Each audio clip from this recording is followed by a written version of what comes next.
put Merkel's comments into context for us. She did say a couple of things, most notably that they did work hard to try to get some kind of agreement working, and most critically, that Germany still is open to negotiations if Greece wants.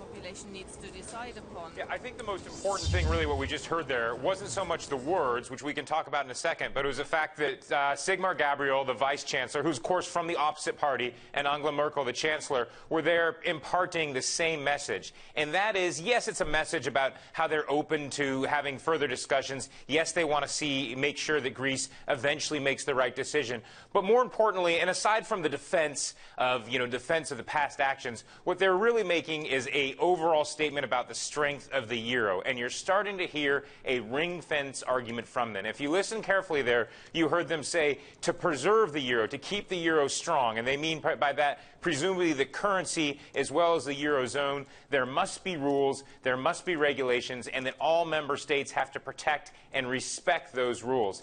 That's an indication, really, of just how sour things have gone with Greece. They didn't feel as though Greece was an honest negotiating partner. You heard that earlier from Mr. Juncker. He is the EU Commission president. He was talking about how they made very generous offers to Greece, and that Mr. Tsipras had to be honest with the Greek people on just what they have received.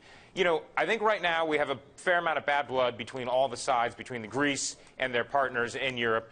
We're going to have this referendum on Sunday.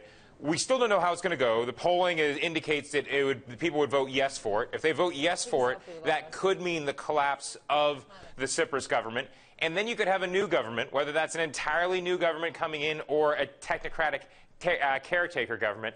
And that government could potentially cut a deal with the likes of Germany and the likes of France, because they are still open to a deal as long as they think there's honest negotiation going on. All Guys? Right. Great context. Hans Nichols detailing the intra-German politics and some solidarity there between the German chancellor and her vice chancellor. Thanks so much, Hans Nichols in Berlin.